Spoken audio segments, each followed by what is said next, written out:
Hello dear students, आज हम लोग एक नया टॉपिक शुरू कर रहे हैं और वो है आपका मैट्रिक्स। बहुत इंटरेस्टिंग, एकदम हिस्ट्री जैसा लगेगा, बहुत ही आसान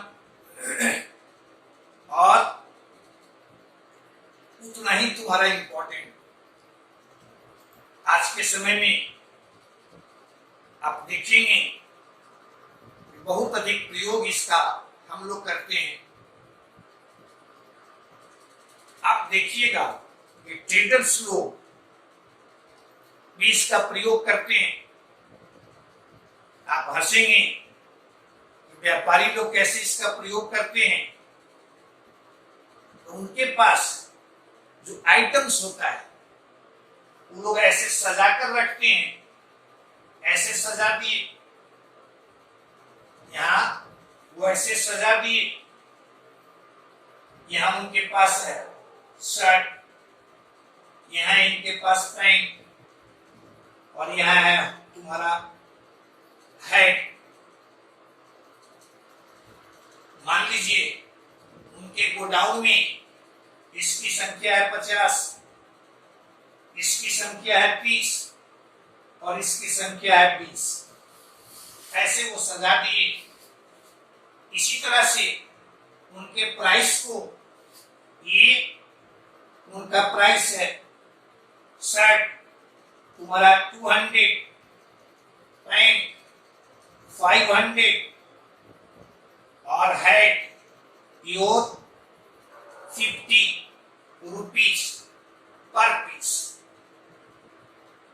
यानी इसी तरह से वो सजा कर रखते हैं। पैंट शर्ट की संख्या उनके गोडाउन में कितना है 50, पैंट की संख्या कितनी है 30, हैट की संख्या कितनी है 20। उनका प्राइस क्या है?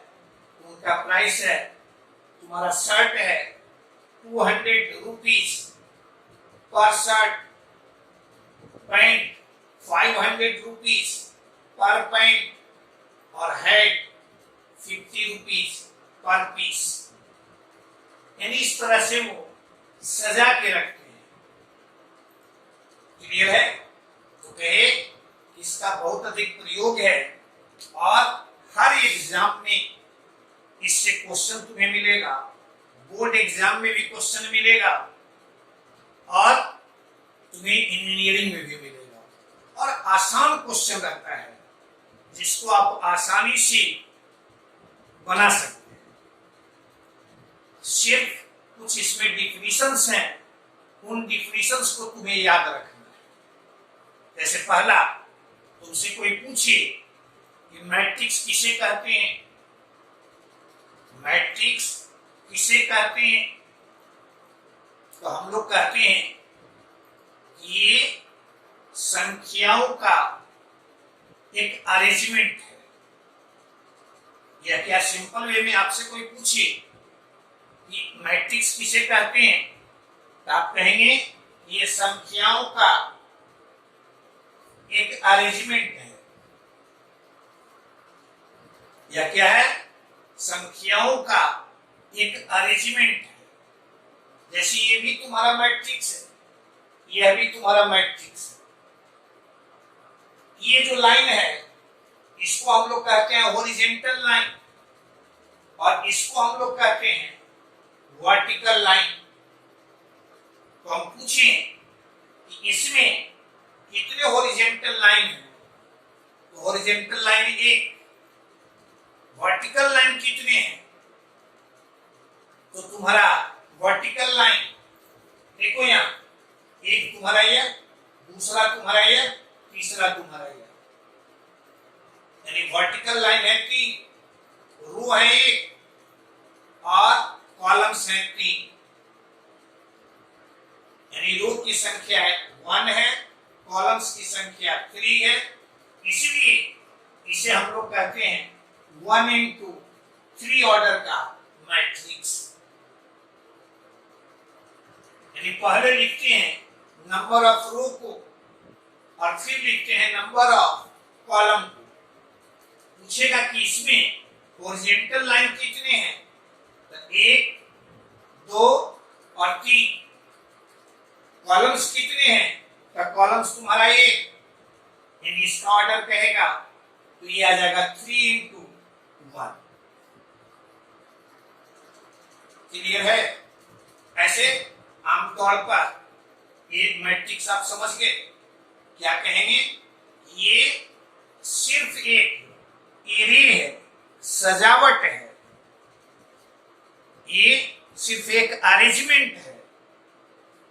जैसे आप डिटरमिनेंट पढ़ते हैं तो उसमें देखते हैं आप 2 चीज, उसमें रोज और कॉलम्स इक्वल होते हैं, इसमें रोज और कॉलम्स इक्वल नहीं है, यानी हो भी सकते हैं और नहीं भी हो सकते। क्लियर है। देखते हैं आप कि डिटरमिनेंट का एक न्यूमेरिकल वैल्यू होता है, मैट्रिक्स का कोई न्यूमेरिकल वैल्यू नहीं। जैसे आप डिटरमिनेंट को एक्सपेंड करते हैं उसका कुछ वैल्यू मिलता है, मैट्रिक्स का उस तरह का कोई वैल्यू नहीं होता है। दोनों में डिफरेंस समझे ना। कहे कि डिटरमिनेंट में number of rows and number of columns ये हमेशा इक्वल होता है, उसका कुछ न्यूमेरिकल वैल्यू होता है। मैट्रिक्स में number of rows and columns equal हो भी सकते हैं, नहीं भी हो सकते,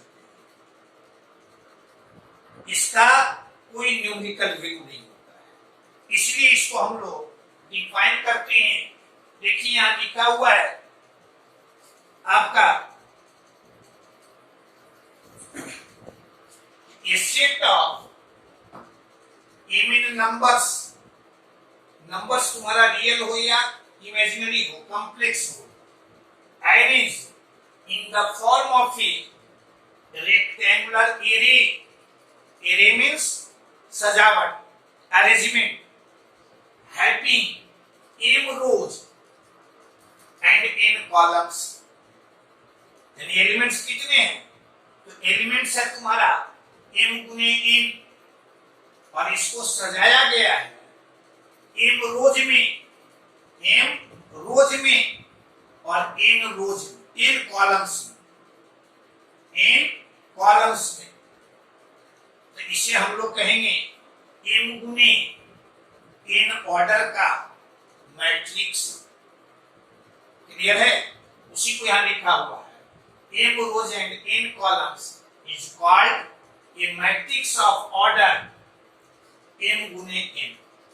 यानी पहले हम लोग लिखते हैं, यहां पहले लिखते हैं नंबर ऑफ रोज को, फिर लिखते हैं नंबर ऑफ कॉलम्स को।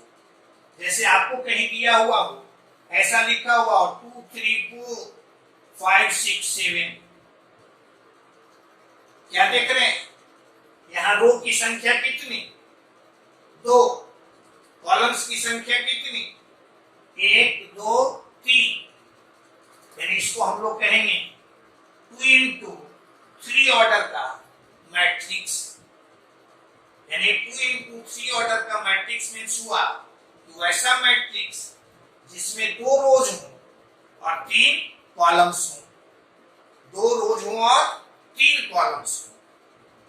क्लियर है, कोई परेशानी नहीं। अब यहां से देखो, जैसे लिखिए हम let a equal to a11 a12 a1 n तक।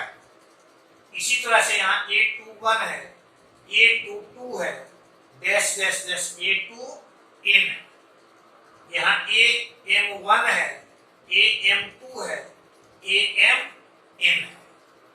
देखो यहाँ गौर से, यह तुम्हारा 1 से तुम्हारा कहां तक गया, n तक गया, 1 से n तक गया। इसका मतलब कि n कॉलम्स हैं। यह तुम्हारा 1 से m तक आया, इसका मतलब है कि इसमें m रोज है, और m रोज है n कॉलम्स हैं, तो इसलिए हम लोग कहेंगे ये मैट्रिक्स कितने ऑर्डर का है, तो m गुने n ऑर्डर का है, m गुने n ऑर्डर का है। यानी इसी को हम लोग ये जो देख रहे हैं कहते हैं हम लोग कि जनरली मैट्रिक्स को हम लोग इंग्लिश अल्फाबेट के कैपिटल लेटर से डिनोट करते हैं, यानी कैपिटल ए से डिनोट करते हैं, कैपिटल बी से डिनोट करते हैं। यानी ये जो मैट्रिक्स लिखा हुआ है इसी को हम लोग शॉर्ट में ऐसे लिखते हैं AIG, AIG, AIG का मतलब हुआ AIG, स्मॉल AIG, यह रिप्रेजेंट करता है एलिमेंट को। कैसा एलिमेंट, तो जो ith रो और jth कॉलम का intersection, ith row and jth column का इंटरसेक्शन होगा, उसको हम लोग डिनोट करते हैं AIJ से। देखो here AIJ denotes the element in the intersection of ith row and jth column, ith row and jth column। जैसे 8 2 3, इसका मतलब क्या हुआ, तो वैसा एलिमेंट जिसका रो नंबर 2 हो और कॉलम नंबर तुम्हारा 3, उसको हम लोग डिनोट करते हैं 8 2 3 से। क्लियर है। जैसे आपके पास मान लीजिए यही लिखा हुआ है A capital A equal to this. अब आपसे कोई पूछे कि A12 का मतलब क्या है, कि रो नंबर 1 यानी इसमें हो, और देखो तो कॉलम नंबर तुम्हारा 2 यानी पहला तुम्हारा ये है, दूसरा तुम्हारा ये है, तो इसका इंटरसेक्शन यानी यह तुम्हारा 3, यानी दिस इज योर 3। क्लियर है। यदि आपसे कहे 8 2 3, इसका मतलब कि वैसा एलिमेंट जो सेकंड रो और थर्ड कॉलम का इंटरसेक्शन, तो सेकंड रो तुम्हारा ये है और थर्ड कॉलम मींस तुम्हारा ये है, यानी इन दोनों का इंटरसेक्शन है 7, यानी यह तुम्हारा हुआ 7। क्लियर है। मान लीजिए आपसे कोई पूछ ले कि 832, इसका मतलब क्या है, कि वैसा एलिमेंट जिसका रो नंबर 3 हो और कॉलम नंबर 2, तो इसमें तो तीसरा रो नंबर है ही नहीं, इसमें तो 2 ही रो नंबर है, यानी ऐसा इसमें नहीं। क्लियर है। आपसे कोई पूछ ले A24, इसका मतलब क्या हो, तो वैसा एलिमेंट जिसका रो नंबर 2 यानी इसमें, लेकिन कॉलम नंबर 4, तो इसमें तो 3 ही कॉलम है, 2 into 3 ऑर्डर का ही है, यानी यह भी गलत है, ये भी नहीं होगा इसमें। क्लियर है, कोई परेशानी नहीं। आगे बढ़िए। देखो जैसे आप लोग पढ़े कि मैट्रिक्स सिर्फ संख्याओं का अरेंजमेंट है, आप नोट में ध्यान में रखिएगा कि डिटरमिनेंट में आप देखते हैं कि number of rows and number of columns are equal. Matrix में ये इक्वल हो भी सकता है और नहीं भी हो सकता है, यानी in a determinant number of rows and number of columns are equal, but in a matrix they may be equal और नॉट, यानी वो बराबर हो भी सकते हैं और नहीं भी हो सकते हैं। क्लियर है। दूसरा, जैसे आप देखते हैं कि डिटरमिनेंट का एक न्यूमेरिकल वैल्यू होता है, वैसा मैट्रिक्स का कोई न्यूमेरिकल वैल्यू नहीं होता है, यह सिर्फ और सिर्फ अरेंजमेंट ऑफ नंबर्स है। यह क्या है, अरेंजमेंट ऑफ नंबर्स है। ये दोनों को आप ध्यान में रखिएगा। अब तुम्हारा देखो तो इस पर जितना हम लोग पढ़े, इस पर एक क्वेश्चन देखते हैं बोर्ड लेवल का। तुम्हारा 1 नंबर 2 नंबर का क्वेश्चन पूछेगा, कहता है construct 3 into 2 matrix, 3 into 2 matrix whose elements are given by aij is equal to I by I plus j। I और j समझते हैं। I means number of row, j means number of column। यानी एक matrix तुम्हें construct करना है, बनाना है, कितने ऑर्डर का? तो 3 into 2। 3 into 2 का मतलब क्या हो? जिसमें रो की संख्या 3 हो और कॉलम्स की संख्या 2।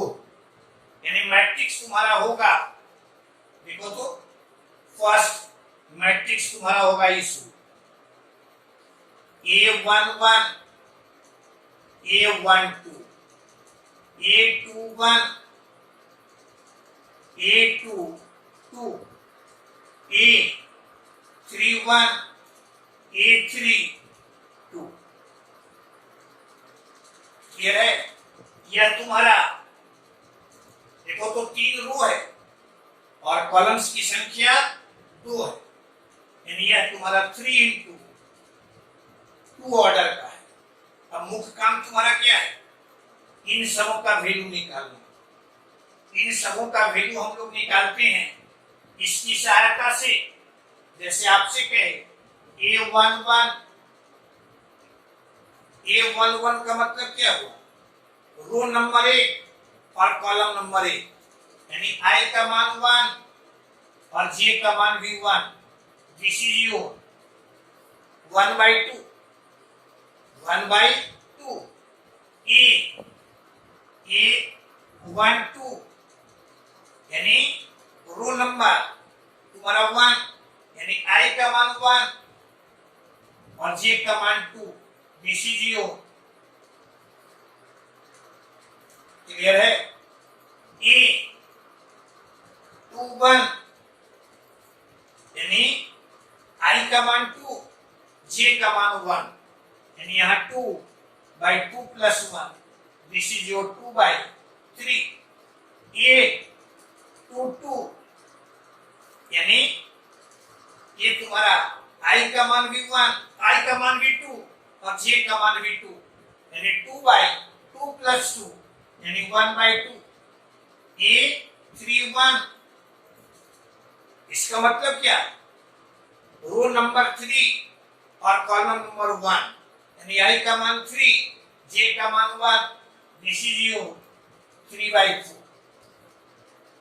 3 इसमें I और J का मान सिर्फ रख दिए। A32 तो यह तुम्हारा I का मान 3 और J का मान 2, यानी 3 plus 2 this is your 5। Clear है? कोई परेशानी नहीं। अब इसका मान, तो ये मान आ जाएगा, सब वैल्यू वहां से रख देंगे।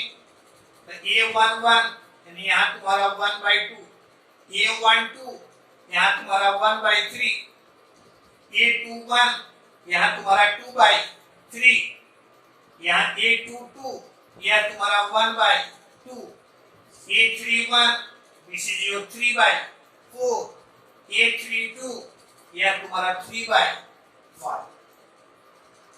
यही तुम्हारा रिक्वायर्ड मैट्रिक्स होगा। तो बोर्ड में देखिएगा कि ऐसा छोटा छोटा क्वेश्चन तुम्हें पूछेगा, तो इसको हम लोग इस तरह से लिखा। क्लियर है? फर्स्ट में कोई परेशानी नहीं ना? आगे बढ़िए। अभी यहां देखो तो तुम्हारा दूसरा है तुम्हारा, जैसे आपसे कहता है कि if A matrix has 36 elements, यानी m गुने n का मान दिए हुए 36,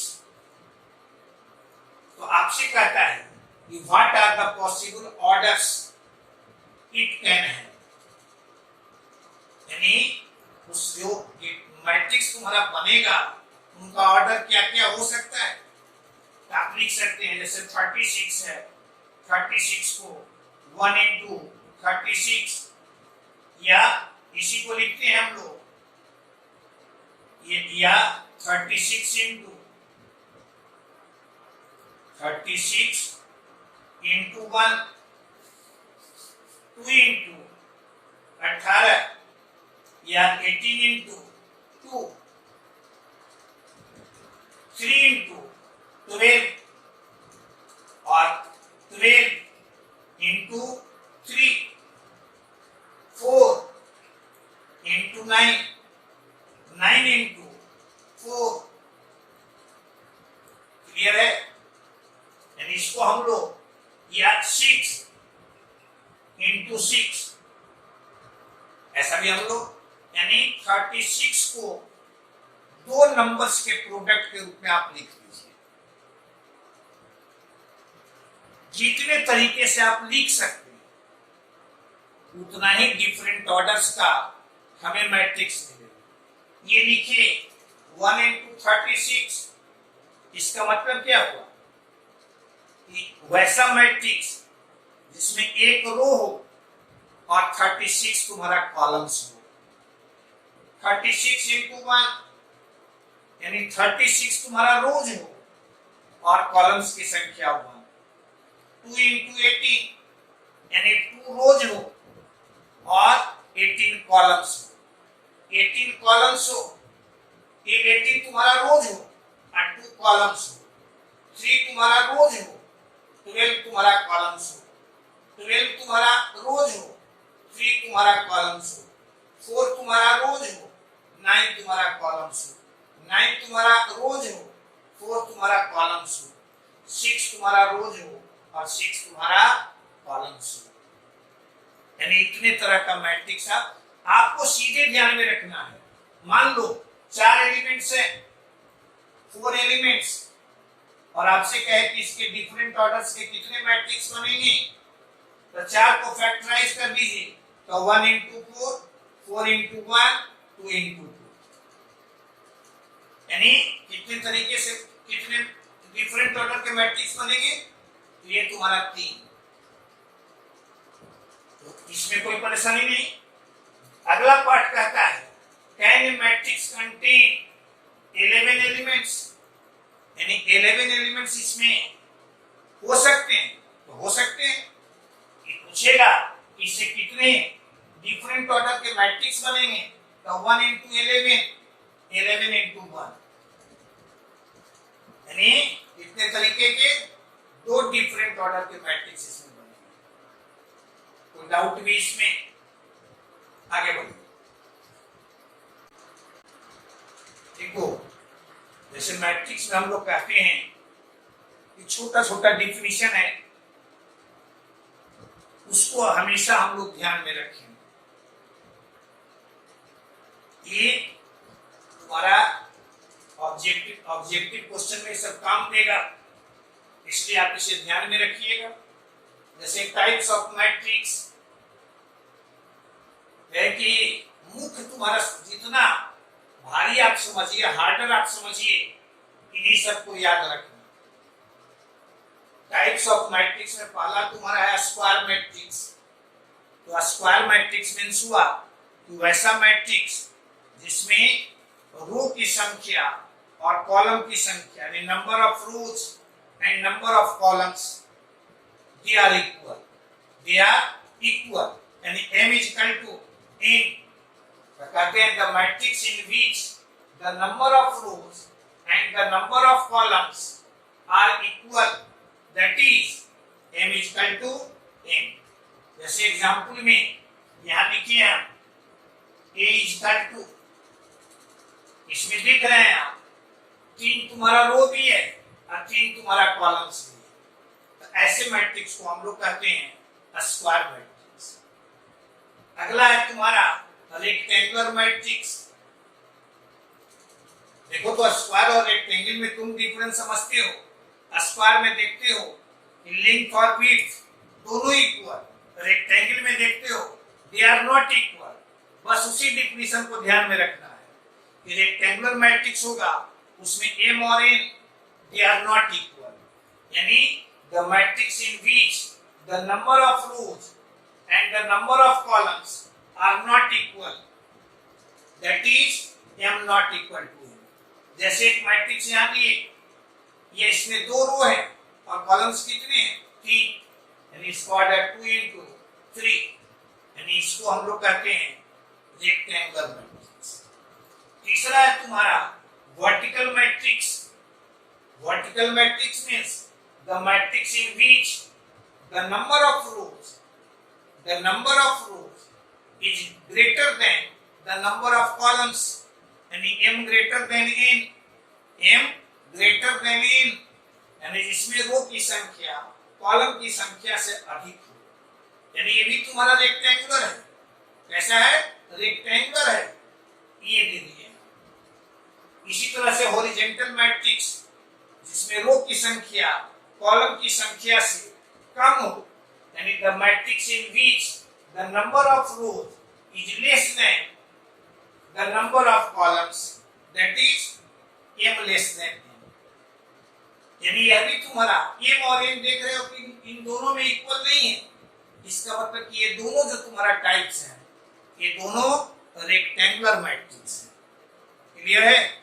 इसका एग्जांपल देखो, यहाँ ये तुम्हारा 2 into 3 ऑर्डर का है, यानी इसमें रो की संख्या 2, कॉलम्स की संख्या 3। आगे बढ़िए। हाँ जी, आप 4 देखिए, देखो तो 5वां है तुम्हारा रो मैट्रिक्स। आप ध्यान में रखिएगा, ये सब उतना इंपॉर्टेंट तो नहीं है, लेकिन फिर भी आपसे कोई पूछ ले तो रो मैट्रिक्स मींस हुआ जिसमें एक और केवल एक रो, एक और केवल एक row, the matrix having only one row, यानी यह इसको कहेंगे रो मैट्रिक्स। इसी तरह से कॉलम मैट्रिक्स, यानी वैसा matrix having only one column, only one column, जैसे इसको कहेंगे तो 3 into 1, तो ये तुम्हारा कॉलम मैट्रिक्स। क्लियर है? अब आता है डायगोनल मैट्रिक्स। इसकी चर्चा आप देखिएगा, ऑलवेज मिलेगा। देखो, डायगोनल मैट्रिक्स कहते हैं वैसा स्क्वायर मैट्रिक्स, देख लीजिए, जिसके स्क्वायर मैट्रिक्स, स्क्वायर मैट्रिक्स में इसको हम लोग कहते हैं लीडिंग डायगोनल। इसको क्या कहते हैं? Leading diagonal. तो कहते हैं वैसा स्क्वायर मैट्रिक्स जिसके लीडिंग डायगोनल को छोड़कर, यानी except the elements of leading diagonal all elements are zero. यहां जीरो, यहां जीरो, यहां जीरो, यहां जीरो, यहां जीरो, यहां जीरो, इसमें भी जीरो हो सकता है। क्लियर है? इसमें भी जीरो हो सकता है, लेकिन यहां जीरो के अलावे कोई दूसरा नंबर नहीं होना चाहिए। जैसे कहता है ये square matrix is called a diagonal matrix if aij is equal to 0, a is equal to aij is equal to 0 for all I not equal to 0, I not equal to 0। देखो I is equal to j होगा तो उसमें भी 0 मिल सकता है, लेकिन condition जो है यहाँ पर 0 के अलावा कोई नंबर नहीं होना चाहिए। यहाँ 0 हो सकता है, लेकिन यहाँ नहीं होना चाहिए नॉन जीरो नंबर, यहाँ नहीं होना चाहिए नॉन जीरो नंबर। तो इसको हम लोग कहते हैं, इस तरह के स्क्वायर मैट्रिक्स को हम लोग कहते हैं तुम्हारा डायगोनल मैट्रिक्स। देखो, इसी को लिखने का एक तरीका है कि यदि किसी डायगोनल मैट्रिक्स का डायगोनल्स का elements d1 d2 up to dn हो, तो इसको हम लोग लिखते हैं इस तरह से डायगोनल मैट्रिक्स जिसका लीडिंग डायगोनल का एलिमेंट्स है d1 d2 dn, जैसे यहाँ a है तो इसको तुम लिख सकते हो डायगोनल यहाँ 1 2 -1, यानी लीडिंग डायगोनल का एलिमेंट्स है 1 2 -1, बाकी एलिमेंट्स इसके 0 है, बाकी एलिमेंट्स 0 है। इसमें कहेगा लीडिंग डायगोनल का एलिमेंट्स 2 -3 0, यानी इसमें लिखना रहेगा तो b लिख देंगे डायगोनल यहाँ 2 -3 और 0। बाकी एलिमेंट के बारे में हमें कुछ नहीं लिखना है क्योंकि वो ऑल आर 0, ऑल आर 0। तो ये तुम्हारा हुआ डायगोनल मैट्रिक्स। आगे बढ़िए, देखिए 8वां नंबर है तुम्हारा स्केलर मैट्रिक्स। क्या है? Scalar matrix. तो आप डायगोनल मैट्रिक्स पढ़े, कहते हैं कि यदि किसी डायगोनल मैट्रिक्स में डायगोनल एलिमेंट्स तुम्हारा सेम हो, यानी वैसा स्क्वायर मैट्रिक्स जिसके लीडिंग डायगोनल का प्रत्येक एलिमेंट सेम हो, उसे हम लोग कहते हैं स्केलर मैट्रिक्स। उसको क्या कहेंगे? स्केलर मैट्रिक्स, यानी the diagonal matrix in which all the diagonal elements are equal. इसी तरह से है तुम्हारा आइडेंटिटी मैट्रिक्स, या इसी को कहते हैं हम लोग यूनिट मैट्रिक्स। ये तुम्हारा बहुत अधिक एप्लीकेबल है, इसको हमेशा ध्यान में रखना। आइडेंटिटी मैट्रिक्स यानी वैसा डायगोनल मैट्रिक्स जिसका डायगोनल यानी लीडिंग डायगोनल का प्रत्येक एलिमेंट 1 हो, यानी वैसा डायगोनल मैट्रिक्स जिसका डायगोनल एलिमेंट्स 1 हो, उसे हम लोग कहते हैं आइडेंटिटी मैट्रिक्स और यूनिट मैट्रिक्स। क्लियर है? यानी वैसा स्क्वायर मैट्रिक्स जिसके लीडिंग डायगोनल का प्रत्येक एलिमेंट्स 1 हो, उसे हम लोग कहेंगे आइडेंटिटी मैट्रिक्स और यूनिट मैट्रिक्स। जनरली इसको हम लोग डिनोट करते हैं आई से, यानी यदि थर्ड ऑर्डर का कोई यूनिट मैट्रिक्स है तो उसको डिनोट करते हैं I3 से। इससे डिनोट करेंगे I3 से, जैसे I2 यानी 1 0 0 1, I3 1 0 0 0 1 1 0 0 0 1।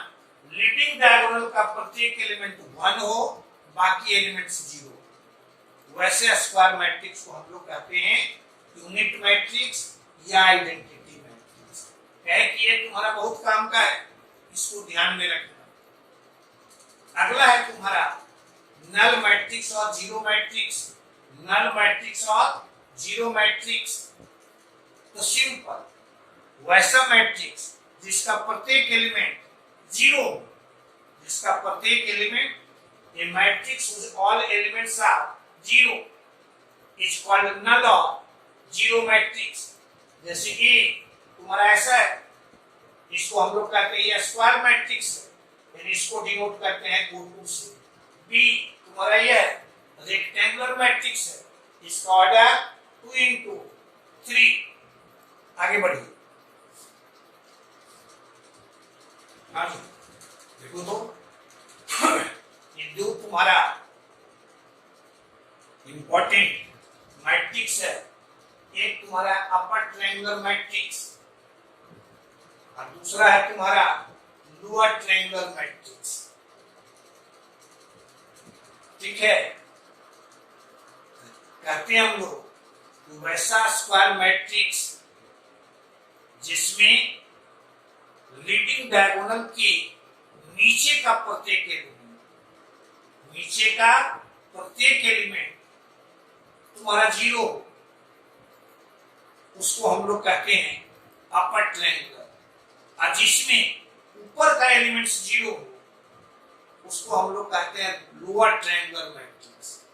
जैसे ये मैट्रिक्स हम लिखे लीडिंग डायगोनल तुम्हारा दो ट्रायंगल बन रहा है, एक तुम्हारा ये है और दूसरा तुम्हारा ये है।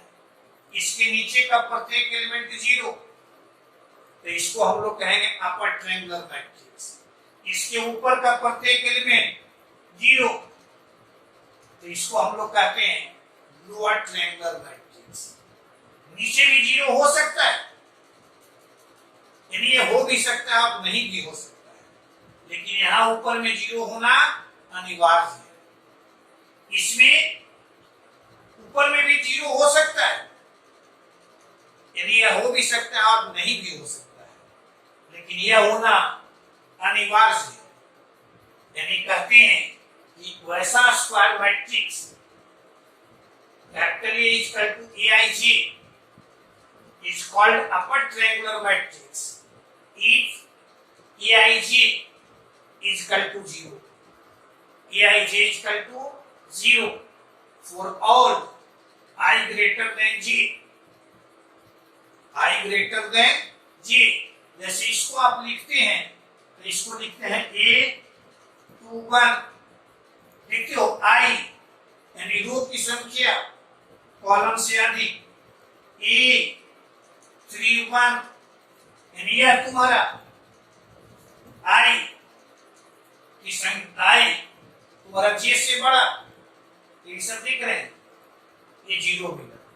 और वही वैसा स्क्वायर मैट्रिक्स जिसमें लीडिंग डायगोनल के ऊपर का प्रत्येक एलिमेंट 0 हो, यानी जिसमें Aij is equal to 0 का जब I less than 0, यानी ये तुम्हारा है अपर ट्रायंगुलर मैट्रिक्स और ये तुम्हारा है लोअर ट्रायंगुलर मैट्रिक्स। क्लियर है? क्या कहे? अपर ट्रायंगुलर मैट्रिक्स में लीडिंग डायगोनल के नीचे का प्रत्येक एलिमेंट 0 और लोअर ट्रायंगुलर मैट्रिक्स में लीडिंग डायगोनल के ऊपर का प्रत्येक एलिमेंट 0।